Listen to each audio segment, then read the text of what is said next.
From Washington, CBS Radio brings you an address by President Dwight D. Eisenhower. He delivered the address earlier today before the 36th National Convention of the American Legion, meeting in the National Guard Armory in Washington, D.C. It comes to you now, transcribed. Ladies and gentlemen, the President of the United States.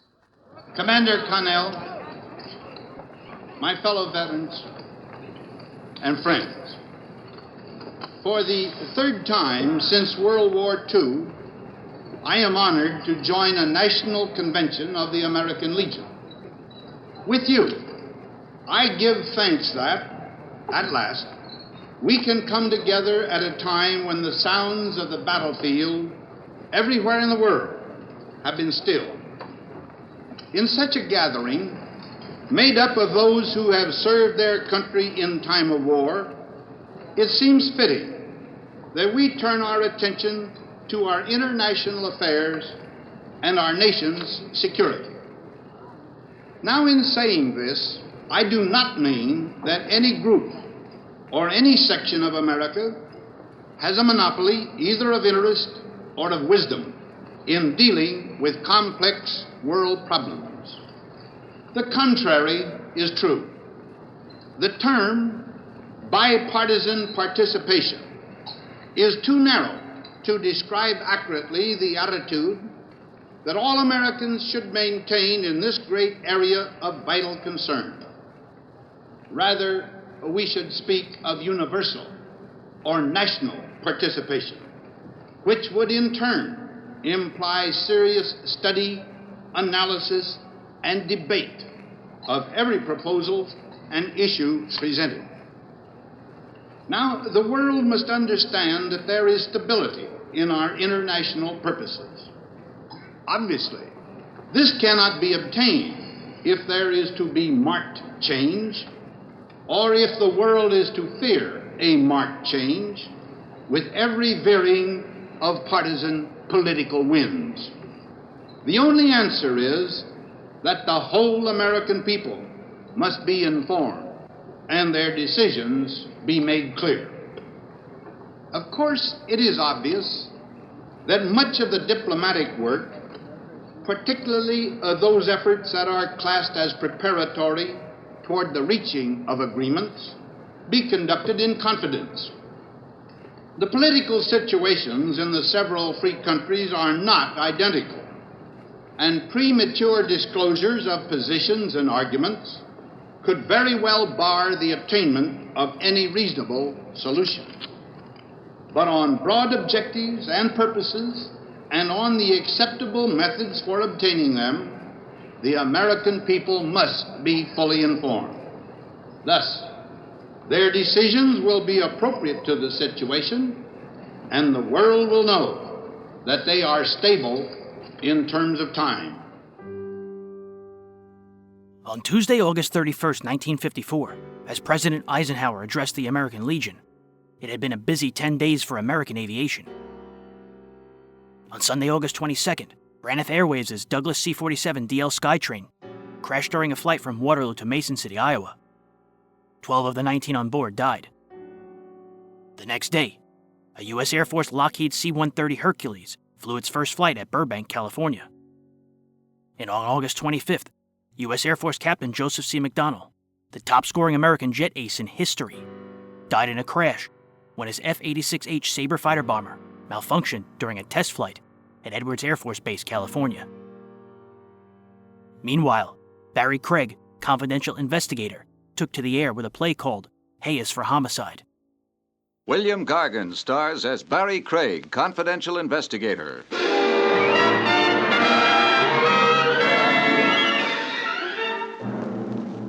Someone once said that murder is a fine art.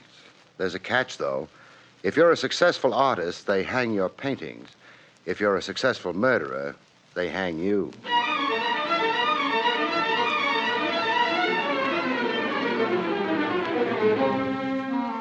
The National Broadcasting Company presents William Gargan in another transcribed drama of mystery and adventure with America's #1 detective, Barrie Craig, confidential investigator.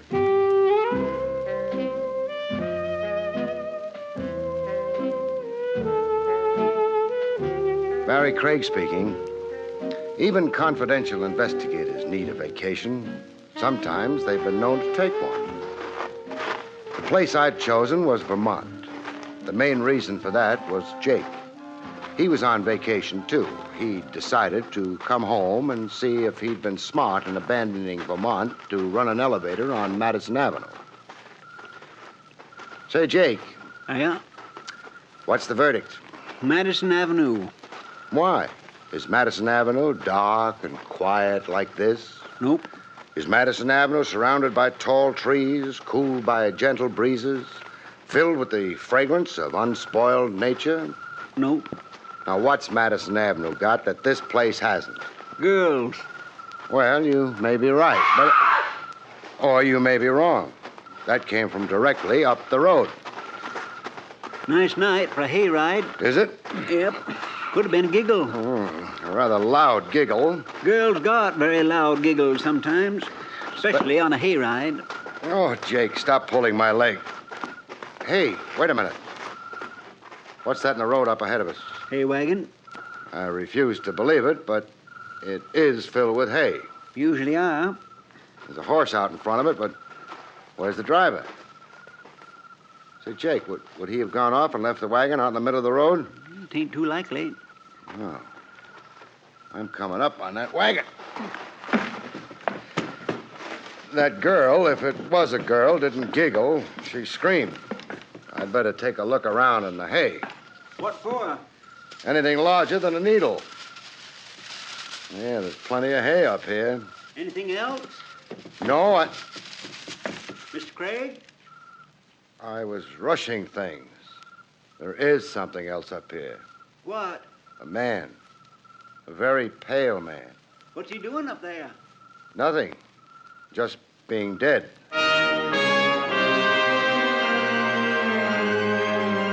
He lay very still. His eyes stared up at the summer sky overhead, but saw neither the stars nor the moon. The moon that shone on him and on the metal handle of the knife that was buried in his heart.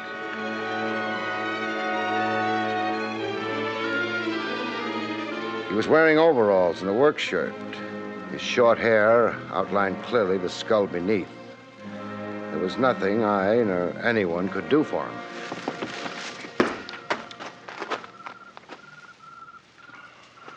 Murdered? Yes. Anything on him? No identification at all, Jake.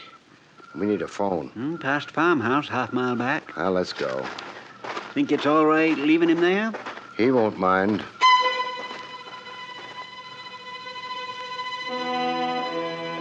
The Vermont night was as quiet and peaceful as it had been before I heard the scream and a man died of a knife wound lying on a mound of hay. Nature doesn't concern herself too much about us and our doings, which is very bright of nature. Got to turn off the road to get to that farmhouse. Yeah. Well, somebody ought to oil that gate. Yeah. Whole house is pretty run down. Jake, get down. Ain't necessary. Those shots. Over our heads. Her aim might improve. Her aim? Well, you can see her, farmhouse window. This time it's not the farmer with the shotgun, it's the farmer's daughter. Spoil a lot of stories that way. She's left the window. Yeah. She knows she didn't hit either of us. Those shots were either a warning or possibly a yell for help. How are you going to decide? Well, if it was a warning, I don't think she'd have left the window. So it must be a call for help. Come on. That was real logical, Mr. Craig. Thanks. Let's hope it turns out to be true.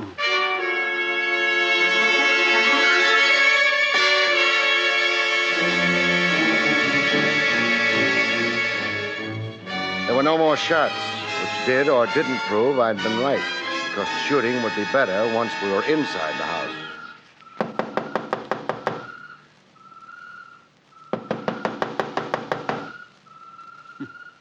First time I ever heard of targets knocking on the door. The lady may have had all the target shooting she wants. Who's there? Barrie Craig and Jake. Hello? Barrie Craig Yeah. and Jake? Me? Neither of you look very terrifying. Is that bad? Oh, no, it's nice. Please come in. Thanks. Please, make yourselves comfortable. Nice room. Rustic, perhaps, but I like it. Do you like being a farmer? Or maybe I should say... Farmer's daughter? Very much. Almost as much as you like firing guns at strangers? Oh, but I didn't know whether you were strangers or... Or what? Or dead men.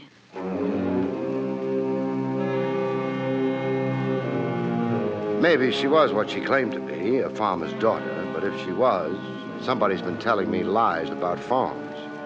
Her hairdo was sleek, as though it had been just applied. Her fingernails had had a lot of professional attention. Her dress was so simple it practically yelled Paris at you.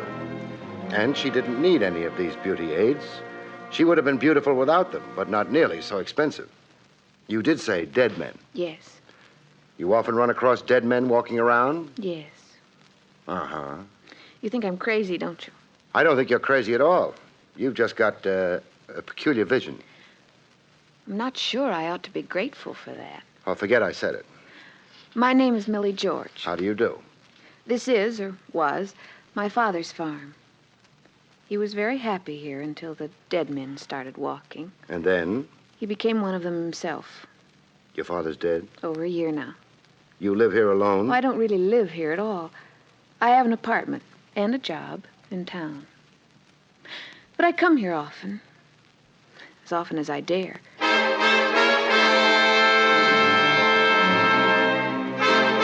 My fingers idly traced a pattern in the inch-deep dust on the table next to my chair. Inch-deep dust. Millie George was very lovely. She told her ghost story neatly, but she was also a complete liar.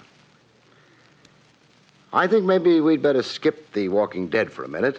There's something more urgent that's got to be done. Where's your phone? I'm afraid there isn't one. Father never cared for what he called mechanical murderers. Murderers?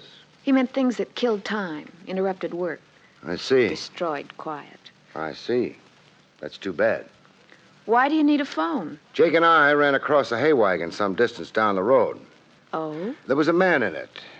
He wasn't walking around like the people you've been telling us about. He was lying down, but he was dead anyway.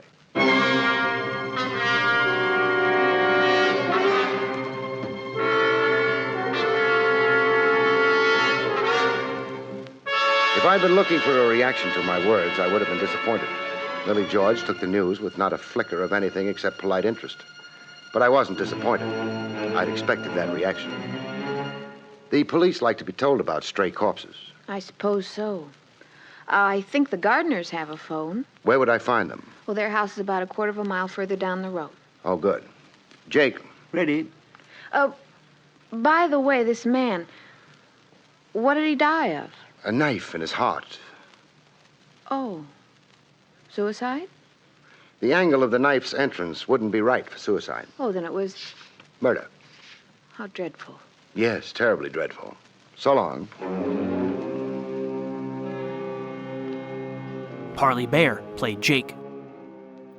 In the old days of radio, I could almost tell the kind of part it was going to be by the director who hired me. Some saw me as a rural hay raker, and somebody else saw me as a booming second-rate politician.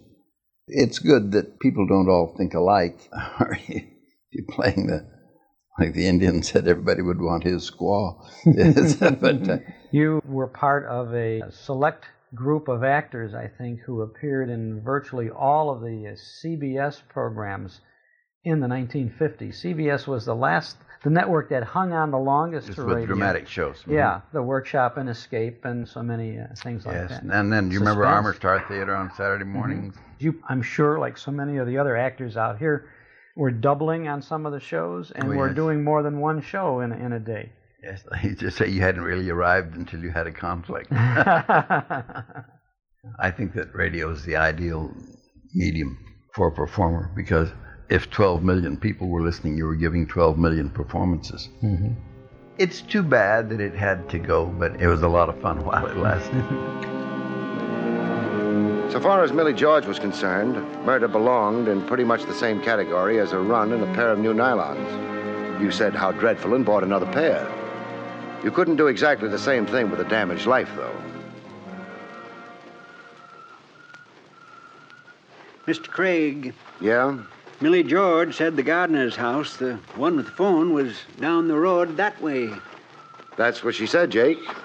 Then why are we going this way? I want to take another look at that hay wagon. Once wasn't enough? I think maybe there's been a change. Less hay? Less corpse. It was a nice road to be taking a stroll on in the cool evening. It would have been an even nicer road if there hadn't been a hay wagon in the middle of it. Still there. Yeah. The horse must be getting lonely. Being a farmer, you get a wrong angle on horse. You don't think being a horse's chum is romantic. I'll never say hello to a horse again. Excuse me. You're getting pretty spry at climbing hay wagons, Mr. Craig. Just practice, that's all. Mr. Craig, Hmm? counting the hay up there? No, just confirming a guess. Less corpse? No corpse.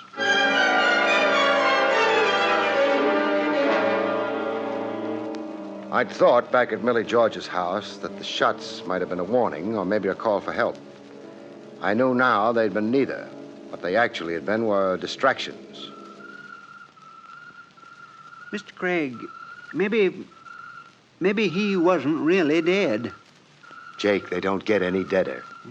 Ain't likely you'd be fooled. Somebody moved him out of there. Yeah. Well, what for? Can't be many folks enjoy dragging corpses around. Whoever dragged this one maybe didn't enjoy it at all. Well, what was he trying to do? Save undertaker's expenses? Maybe he was trying to save his neck. I got down out of the hay wagon and said goodbye to it. We wouldn't be coming back that way. Mr. Craig, What is it, Jake? funny thing about city people, they like to walk. Oh?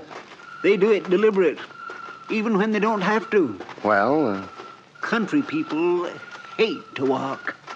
but Jake, we've got to get back to that farmhouse. With a girl in it, Yeah, Millie George.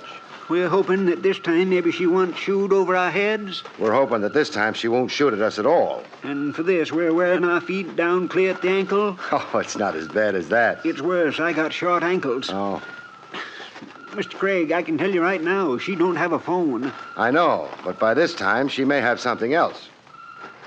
Do I want to know what it might be? Not in your condition, you don't. Thanks.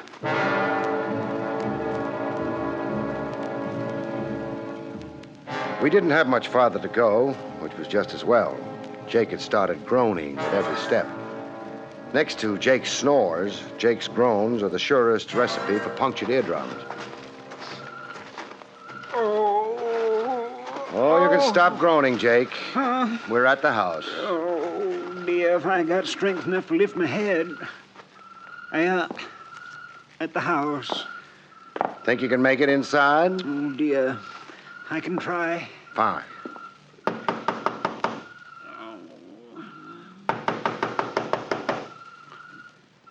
Jake, it doesn't look as if anyone's going to invite us in.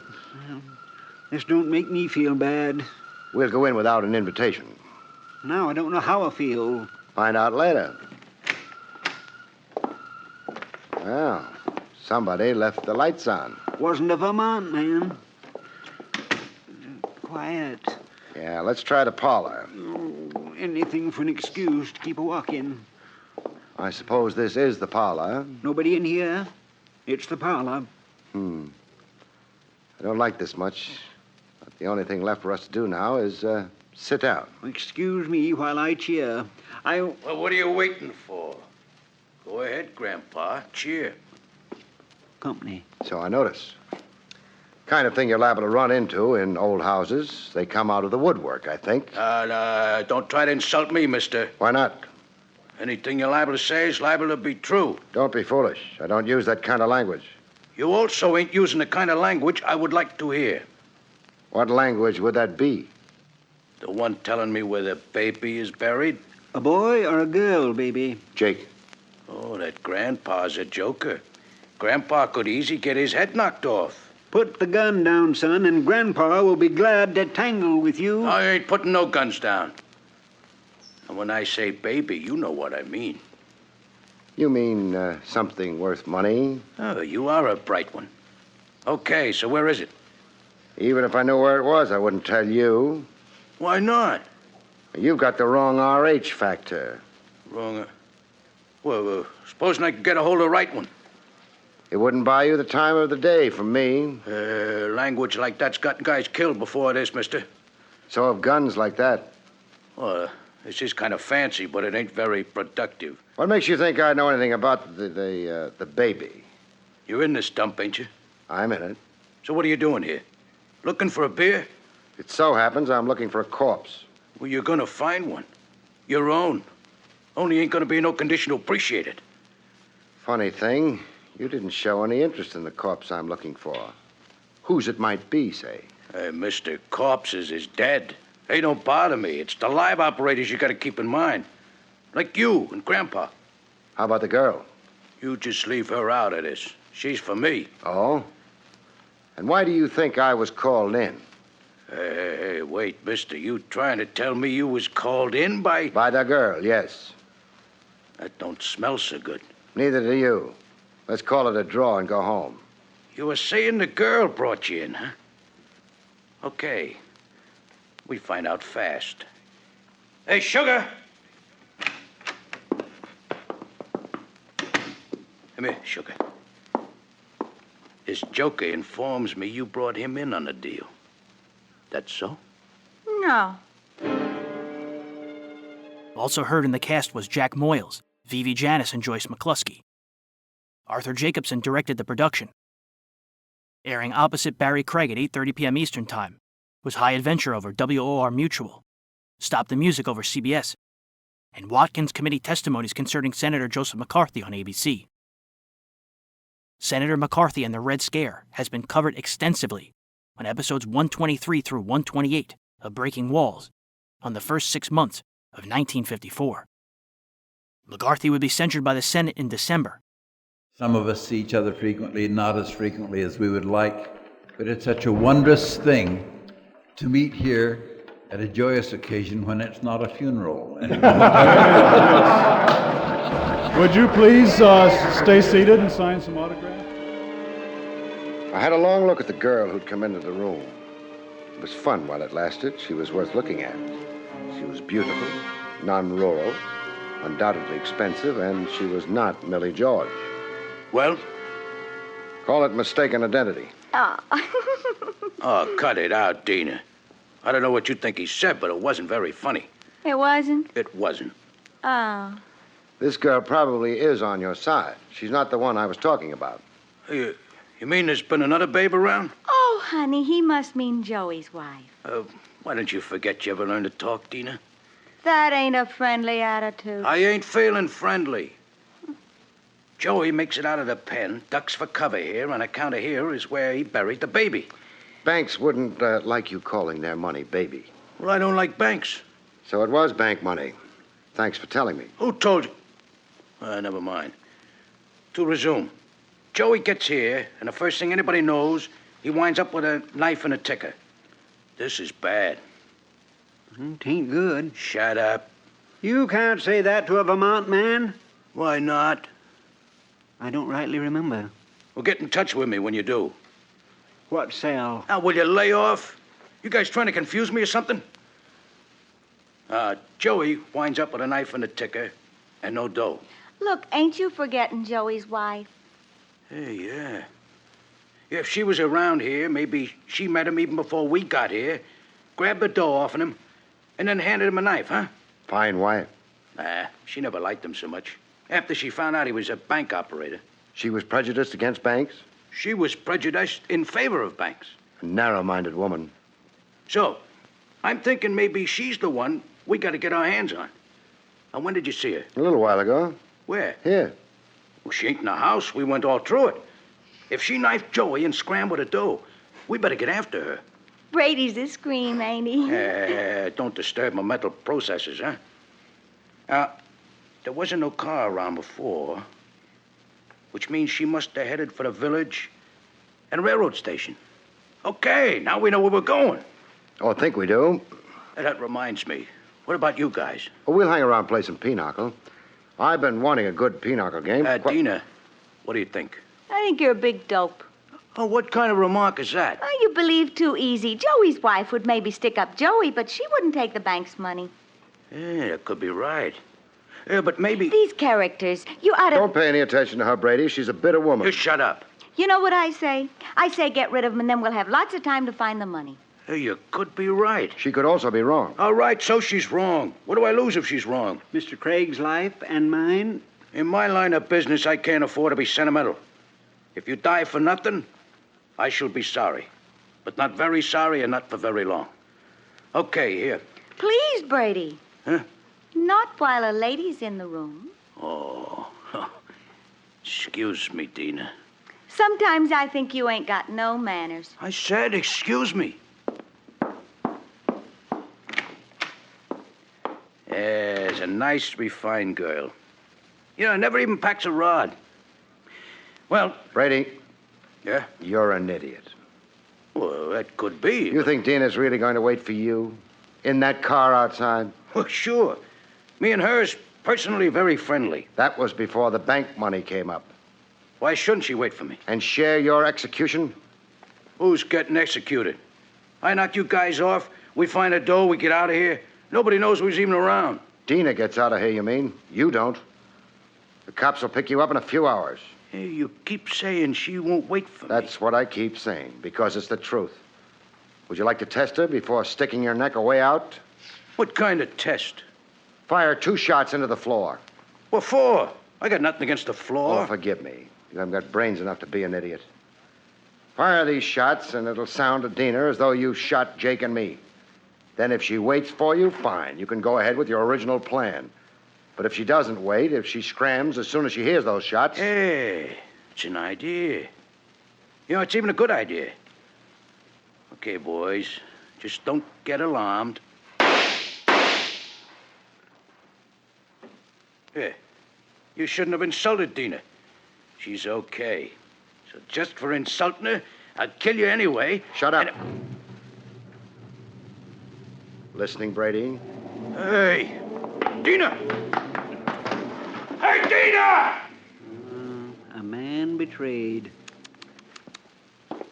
Craig, you was right. I feel terrible. You should. But I don't understand Dina crossing me like that. What'd she get out of it? How much money was in the bank job? Here, around 30 grand. She gets 30 grand out of it. Huh? But she... Were you and she together all evening? Well, no, but... You came down to this house? Why? Well, we figure this is where Joey's gonna head. Once we hear he has departed from the pen. But Joey don't show. Then you tell me Joey is now a corpse. Pretty plain what happened. One way or another, Joey latched onto a pair of overalls and a work shirt, plus 1 wagon filled with hay. He dug up the money from wherever he'd hidden it and headed for this house. But before he got here... He runs into trouble. He ran into Dina. Now it begins to clear up. And Dina takes him for the dough, huh? She takes him. I could have figured it out for myself. Yeah, all you needed was Mr. Craig's brains. Better he should have them. What would I do with them? You've got a point. And so's your head. Please, Grandpa. Dina does not wish to share this here dough with me, so she tries to get me to knock you guys off, then get picked up by the cops while she's traveling very fast in my car. Hey, this is revolting. It is. You know, you do very good guessing. No guessing. No? How'd you know Joey was an escaped con? I mentioned the fact that he was pale and that his hair had been cut short. That was enough. Farmers don't work indoors in the summer. They couldn't be pale. And why did Joey dress up like a farmer? Because he wasn't one. Escaped convicts are pale, have short hair, and seek a disguise. You know something, Craig? You're so smart, I'm beginning to worry. What about? What kind of security is us criminals going to have if private eyes like you go around being smart all the time? The same kind of security you've always had. No security. Well, just don't dwell on that there. I got something else to worry about. I gotta figure out a way to get hold of Dina before she scrams out of the country with that dough. But Brady, Huh? Dina doesn't have the money.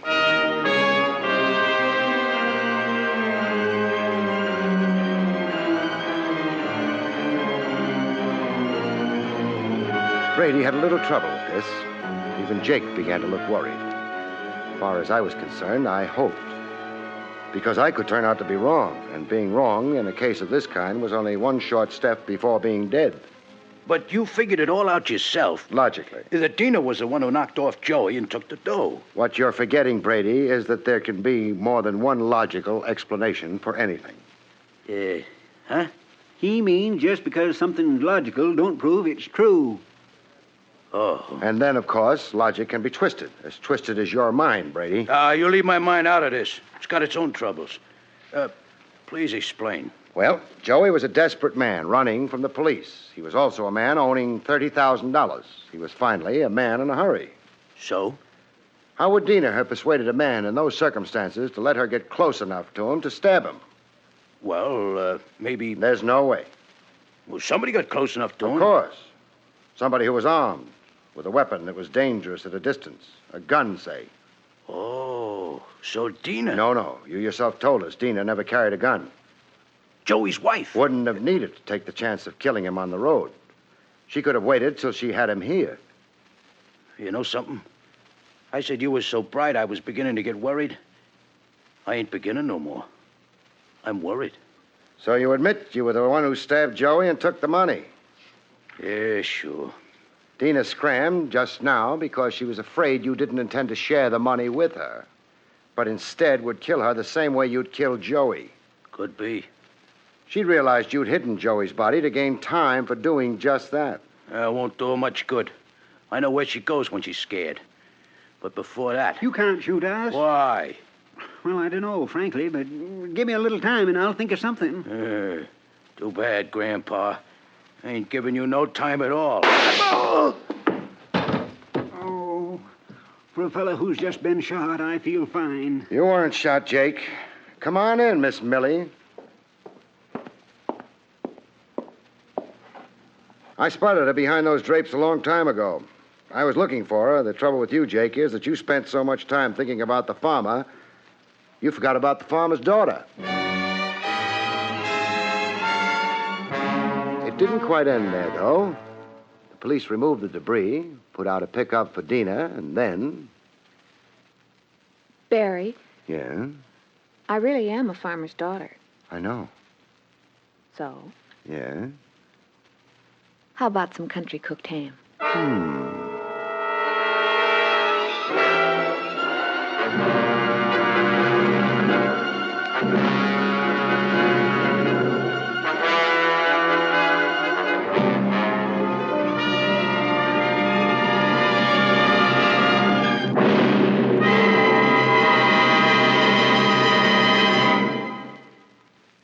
You have been listening to William Gargan in another exciting transcribed mystery drama from the adventures of Barrie Craig, confidential investigator. Tonight's story, Hay is for Homicide, was written by Louis Vittes.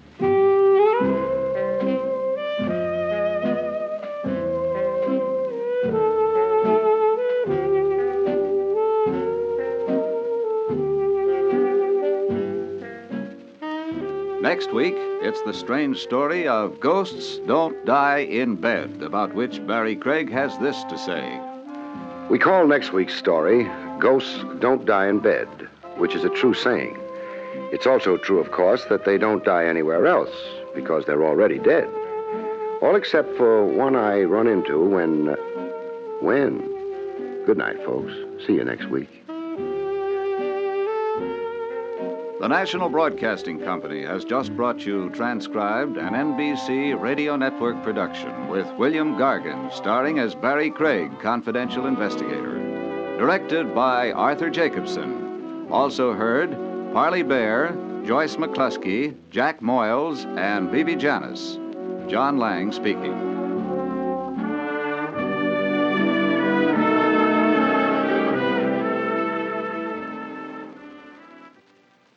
The aviation age of America is now in progress and calls to young Americans to keep in step by becoming members of the United States Air Force.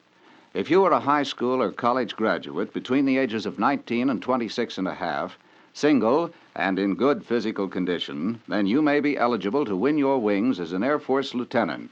While in training, you'll learn to fly as pilots with the latest equipment and the best instructors. Investigate now. Visit your Air Force recruiting station for additional information.